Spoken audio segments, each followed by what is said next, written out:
মৃত্যুর চাইতেও পালিয়ে যাওয়া আরও বেশি অপমানজনক। সেই অপমান তাদের কপালে জুটেছে। আমরা সবাই মজলুম ছিলাম।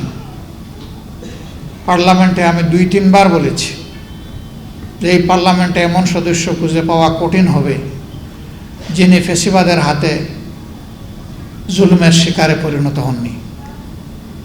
সুতরাং এটি মজলুমদের একটা মিলন মেলা। মজলুম তো মজলুমের দুঃখ বোঝার কথা, কিন্তু আফসোস ক্ষমতার চেয়ার সম্ভবত এইরকমই নির্মম যে মানুষকে তার অতীত ভুলিয়ে দেয়। তখন সামনে ক্ষমতার ওই সোনালি ঘোড়ার দৌড় ছাড়া আর কিছুই দেখে না। আপনারা দেখেছেন বর্তমান সরকারি দল সংসদ নির্বাচনের ইঞ্জিনিয়ারিং তারা স্বীকার করে নিয়েছে সংসদের ভিতরে। স্থানীয় সরকার প্রতিমন্ত্রী মীর শাহ আলম তিনি বলেছেন ছাত্ররা আন্দোলন করে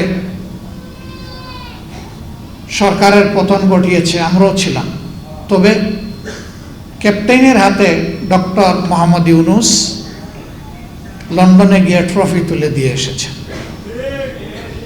লজ্জা! আন্দোলন যে ছাত্ররা করেছে সেই ছাত্র এবং তাদের মা বাবারা মিলে যাকে দেশের ক্ষমতায় বসাতে চাবে তারাই বসবে। ডক্টর ইউনূস যদি এটা করে থাকেন আমি এইটারও নিন্দা জানাই, এবং এই আত্মস্বীকৃতির মধ্যে দিয়ে এটা প্রমাণিত হলো যে ইঞ্জিনিয়ারিং এর কথা নির্বাচনে উঠেছে সেটা সত্য। এখন বলতে পারেন আপনারা কি করলেন, ভোট দিলাম 70% মানুষ, আপনারা ভোটটা গড়ে তুলতে পারলেন না কেন?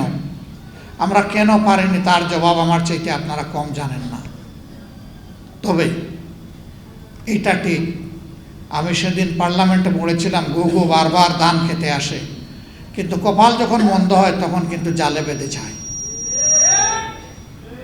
ইনশাল্লাহ গুগু বেঁধে যাবে, দেরি হবে না ইনশাল্লাহ। বিএনপি জাতির সাথে প্রতারণা, ধোঁকা এবং গাদ্দারি করে তাদের যাত্রা শুরু করেছে। এইবার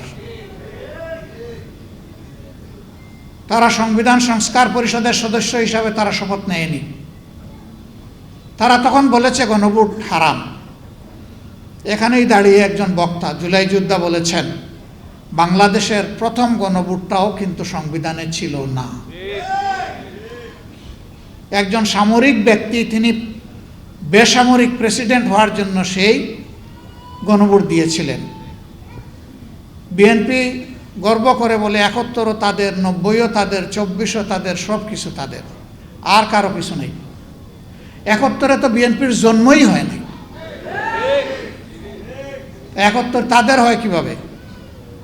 এখন যদি বলে যে 71-এ শহীদ প্রেসিডেন্ট জিয়াউর রহমান স্বাধীনতার ঘোষণা দিয়েছেন এবং যুদ্ধ করেছেন, সেই কারণে হ্যাঁ ঘোষণা উনি দিয়েছেন, প্রথমবার নিজের পক্ষ থেকে, দ্বিতীয়বার আরেকজনের পক্ষ থেকে, আর যুদ্ধ উনি করেছেন আমরা অবশ্যই সম্মান করি।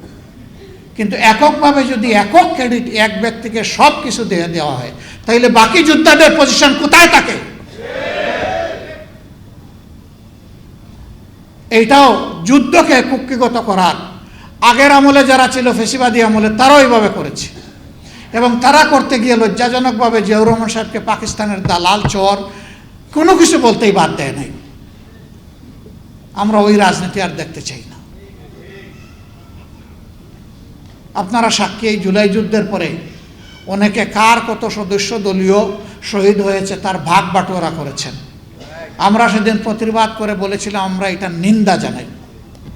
শহীদরা কোনো দলের প্রপার্টি নয়, এই শহীদরা জাতির গর্বিত সম্পদ।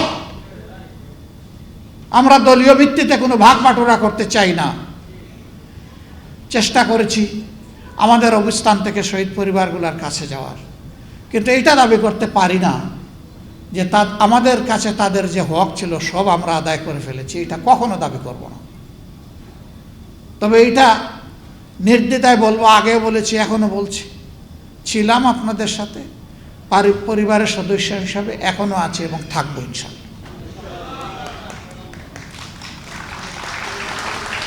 প্রিয় জুলাই যোদ্ধাবৃন্দ, আহত এর পরের শব্দটা বলতে আমার কলিজায় লাগে, পঙ্গু শব্দটা বলতে। আমি 7 তারিখ ঢাকা মেডিকেল কলেজে গিয়েছিলাম আহত ভাই বোনদের দেখতে।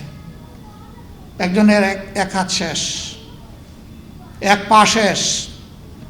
আমি তাকে বললাম, তোমার সম্পদ দিয়ে দিছো, জাতির প্রয়োজনে আগামীতে তো আর তুমি কিছু করতে পারবে না।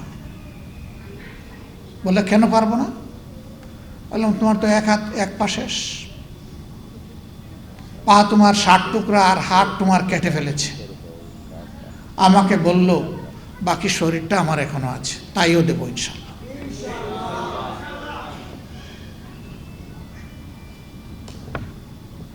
এই ভাইদের প্রতি, এই বোনদের প্রতি আমরা গভীরভাবে কৃতজ্ঞ। জীবনের সব কিছু দিয়েও তাদের ঋণ পরিশোধ করা সম্ভব নয়। সংসদে আমরা দাবি করেছিলাম, যেহেতু সবাই মজলুম, যেহেতু মাসের পর মাস সেখানে বসে আপনারা কনসেনসাস পরিষদে, ঐক্যমত্য পরিষদে কথা বলেছেন, কমিশনে, যেহেতু আপনারাই প্রথম দাবি করেছিলেন যে আপনারা গণভোট চান, যেহেতু আপনাদের নেতাও বলেছেন যে গণভোটে হা বলেন, আমরাও বলেছি, আল্লাহর রাস্তায় গণভোটটাকে ফেলে দিবেন না। 70% মানুষের রায়কে যদি ফেলে দেন, এই দেশবাসীকে অপমান করার সামিল হবে। তারা আমাদের কথা শুনেননি।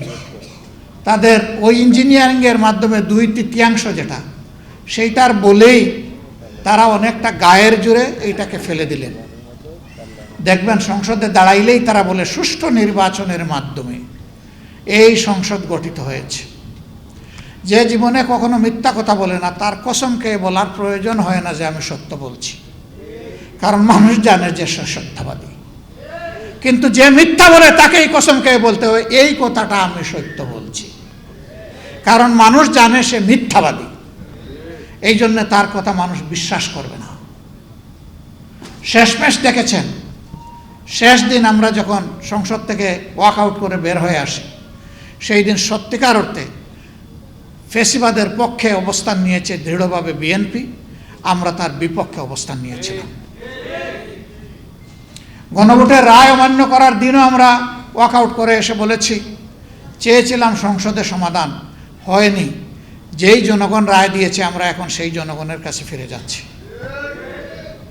আর যেদিন এই সমস্ত কমিশনগুলো, আমার 2-1 বন্ধু বলেছেন, আমি নাম নিচ্ছি না, নিতে কোনো অসুবিধা নাই, গুম কমিশন, মানবাধিকার কমিশন, তারপরে আপনার এই কি বলে পুলিশ সংস্কার কমিশন, পিএসসি, যেগুলো মানুষের জীবনের সাথে সম্পর্কিত, দুদক মানুষের নিরাপত্তার সাথে সম্পর্কিত, ফ্যাসিবাদকে ঠেকায় দেওয়ার জন্য প্রয়োজন, এই সব কিছু অবলীলায় ওই গায়ের জোরে, আবার ওই 2/3, গায়ের জোর মানে 2/3, ওই 2/3 বলে তারা ফেলে দিল।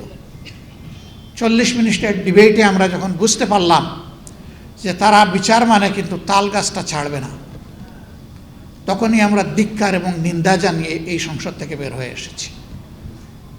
আমরা ফিরে এসেছি আপনাদের কাছে। আপনাদের আমরা কথা দিয়েছিলাম, আমরা যদি সরকার গঠন করতে পারি আপনাদের রায়ে, তাহলে আমরা এই সমস্ত ওয়াদা আমরা বাস্তবায়ন করব। বিএনপি ওয়াদা দিয়েছিল 31 দফা সংস্কারের কথা বারবার বলে, এর প্রথম দফাই ছিল সংবিধান সংস্কার করবে তারা। এখন তারা তার বিপক্ষে অবস্থান নিয়েছে। সুতরাং তারা শুধু জাতির সাথে না, তাদের যে সংস্কারের দফা সেইটার সাথেও তারা কিন্তু বিশ্বাসঘাতকতা করছে। নির্বাচনী ইশতেহারে বলেছিল যে কোথাও কোনো স্তরে স্থানীয় সরকার পর্যায়ে কোনো অনির্বাচিত প্রতিনিধি তারা মানবে না, যদি না ওই জায়গায় কোনো নির্বাচিত প্রতিনিধি মারা যান কিংবা তিনি আইনের যারা দণ্ডিত হন, তার কোনো কিছুই ঘটেনি। এখন সব জায়গায় বাংলাদেশ ব্যাংক থেকে শুরু করে ক্রিকেট বোর্ড, তারপরে জেলা পরিষদ, বেমালুম শুরু হয়েছে, বিশ্ববিদ্যালয়, সব জায়গায় এখন কু শুরু হয়েছে, অভ্যুত্থান বিএনপি শুরু করে দিয়েছে। সেই আওয়ামী ফ্যাসিস্ট বাকশালী কায়দায় আবার সেই একদলীয় শাসন বাংলাদেশের জনগণের ঘাড়ে তারা চাপাতে চায়। একটা জীবন আল্লাহ দিয়েছেন, লড়াই করব, জীবন দিব, শহীদ হব, মিথ্যার সাথে অন্যায়ের সামনে ইনশাআল্লাহ তাআলা লাজিম মাথা নত করব না, সংসদেও করব না, রাজপথেও করব না। কি হবে? শেষ পর্যন্ত এক ভাই বলছে ফাঁসিতে ঝুলাবে, ঝুলান, হাসতে হাসতে ফাঁসির তক্তার উপর দাঁড়াবো ইনশাআল্লাহ। ওগুলো আমরা পরোয়াই করি না। প্রিয় ভাই বোনেরা, আপনাদের অন্তরের ব্যথা একেবারেই সত্য কথা, শতভাগ বুঝতে পারবো না, ইম্পসিবল। কারণ আমার কোনো সন্তান 24-এ শহীদ হয়নি, আমি নিজে গুলিকে আহত হইনি, আমার হাত পা ভেঙে টুকরা টুকরা হয়নি। সুতরাং যাদের কলিজার টুকরা শহীদ হয়েছে, যারা লড়াই করতে গিয়ে নিজেরা আহত হয়েছে, তাদের দুঃখটা তারাই 16 আনা বুঝতে পারবে, আমি পারবো না। কিন্তু মানুষ হওয়ার কারণে আল্লাহ যে মানবিক মনটা দিয়েছেন, এইটা দিয়ে চেষ্টা করি যে দেখি এই দুঃখী মানুষগুলার কিছুটা হলেও দুঃখ বুঝতে পারি কিনা। সম্মানিত ভাই বোনেরা, সেদিন একটা মব সৃষ্টি করা হয়েছে পার্লামেন্টের ভিতরে। আপনারা বাইরে একটার কথা বলেছেন, ভিতরে এদেরকে দাওয়াত দিয়ে খেয়ে নিয়ে গেল। কোনদিন, হ্যাঁ, সেদিন ছিল চাকরিতে, সরকারি চাকরিতে প্রবেশের সর্বশেষ বয়সসীমা কি হবে, এইটা কনসেনসাস পরিষদে, ঐকমত্য কমিশনে একমত হয়েছে আমরা সবাই যে এটা 32-এর পরিবর্তে 32 বছর হবে। সেখানে তারা কিছু লোককে জুলাই যোদ্ধা হিসাবে নিয়ে বসালো দর্শক গ্যালারিতে, ভিআইপি গ্যালারিতে। We are pleased. জুলাই যোদ্ধারা আসছে, এটা তো আমাদের জন্য খুশির ব্যাপার। তারা এই পার্লামেন্ট দেখবে, জাতি এবং জনগণের জন্য এখানে কি করা হচ্ছে তারা দেখে যাবে। কিন্তু হঠাৎ করে দেখি এই এজেন্ডা যখন আসে, তখন সরকারি দল থেকে তাদেরকে ইশারা দেওয়া হয়, অথচ পার্লামেন্টে দর্শক গ্যালারির দিকে চাওয়াও নিয়ম নাই। দর্শক এসেছে দর্শন করার জন্য, অবজার্ভ করার জন্য, এটা তাদের দায়িত্ব। তখনই আমরা বুঝলাম যে এটা পাতানো। এর আগে 2-1টা বিল পাস হয়েছে, যেগুলোর কোনো কাগজপত্র আমাদেরকে দেওয়া হয়নি, আমরা হাত তুলিনি। এরপরে এই বিলটা যখন এসেছে, তাও আমরা বুঝিনি এটা কি করতেছে। ওখানে কিছু নাই তো লেখা, 32, 33, 31, 30 কিছুই লেখা নেই। একটা মেমো আছে, অত দ্বারা অত দ্বারা অত দ্বারা, অথচ আমাদের সামনে কোনো কাগজ নাই, আমরা হাত তুলিনি। সরকারি দল থেকে আমাদেরকে খুঁচা দিয়ে বলা হলো, হ্যাঁ জুলাই যোদ্ধারাও এখানে আছেন, আপনারা এটাতেও হাত তুললেন না। আমরা বললাম কিসে হাত তুলব, যে জিনিসে হাত তুলবো এটাই তো আমাদের সামনে নাই, কোনো কাগজপত্র নাই। আমাদেরকে অন্ধকারে রেখে এইভাবে তারা ব্ল্যাকমেইলিং করতে চেয়েছে। আমরা তাদের ব্ল্যাকমেইলিংয়ের পাতা ফাঁদে পা দেই নাই। সম্মানিত ভাইয়েরা, যেগুলাতে একমত হয়েছে, জাতির সামনে হয়েছে, আমরা সেখানে তো কোনো বাধা দেইনি, সমর্থন দিয়েছি। কিন্তু যেগুলা জাতির বিরুদ্ধে, অন্তর্বর্তী সরকার এসে যেগুলা সংশোধনের জন্য তারা প্রজ্ঞাপন জারি করলো অধ্যাদেশ দিয়ে, সেই জায়গাগুলোই বিএনপি এখন রেখে দিতে চায়। এটা নিঃসন্দেহে তারা ঘোষণা দিচ্ছে যে তারা আবার ফেসিবাদ কায়েম করতে চায়। ইনশাল্লাহ দিব না।